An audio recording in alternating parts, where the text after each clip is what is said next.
ဥရောပထိပ်သီးနှစ်သင်းဖြစ်တဲ့ဘာစီလိုနာနဲ့ PSG တို့ရဲ့ချန်ပီယံလိပွဲမှာလက်ရှိချန်ပီယံ PSG သင်းကဂွန်ဆာလိုရာမို့စ်ရဲ့နောက်ကျဂိုးနဲ့ဘာစီလိုနာကိုအဝေးကွင်းမှာနိုင်ယူခဲ့ပါတယ်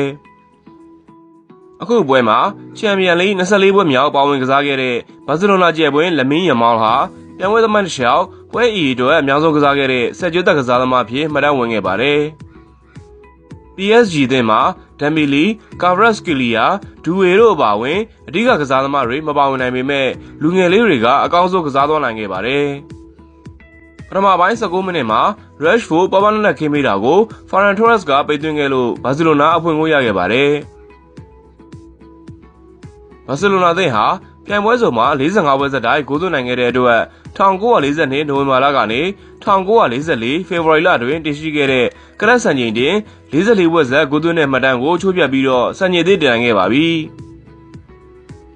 Rashford ဟာဒီရာသီချန်ပီယံလိမှာနှစ်ပွဲသာကစားပြီးမှာပဲသွင်းဂိုးပါဝင်ပတ်သက်မှု3ဂိုးထိရှိလာပြီးနှစ်ဂိုးသွင်းဂိုးဖန်နေမှုတစ်ချိန်ပြုလုပ်ခဲ့သလိုပြိုင်ပွဲစုံမှာတော့သွင်းဂိုးပါဝင်ပတ်သက်မှု6ဂိုးရှိလာပါပြီ။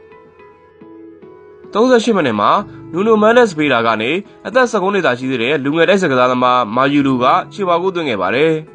။လူးဝစ်အန်ရီရဲ့လူစားလဲမှုတွေကအမှတ်ကန်ခဲ့ပြီးလီကောင်ရင်ဂွန်ဆာလိုရာမို့စ်တို့ဝင်လာပြီးတဲ့နောက်ဘာစီလိုနာကိုပို့ပြီးတော့ဖိအားပေးနိုင်ခဲ့ပါတယ်။အဲဒါကြောင့်ပဲပိုပီကန်နီမှာဟာကီမီပေးတာကနေမာကင်လွတ်နေတဲ့ဂွန်ဆာလိုရာမို့စ်ကလွတ်လွတ်ကျွတ်ပိတ်သွင်းပြီးဒီဂိုးကဘာစီလိုနာခံစစ်ရဲ့လူကြုံမောဖန်းကစားဖို့မသေးသက်တာကြောင့်ပေးခဲ့ရတာပါ။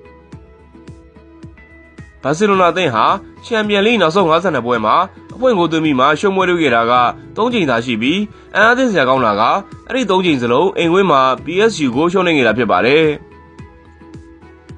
ဒါအပြင်ဟန်စီဖလစ်ရဲ့နီးပြပွဲတစ်လျှောက်ချန်ပီယံလိအိမ်ဝင်း16ပွဲမှာဒုတိယမြောက်ရှုံးပွဲနဲ့ရင်ဆိုင်ခဲ့ရပြီးပထမပွဲတုန်းကလည်းဘိုင်ယန်မြူးနစ်နီးပြပွဲမှာ2021 ဧပြီလအတွင်း PSG ကို3-2 နဲ့ရှုံးနေခဲ့ပါတယ်။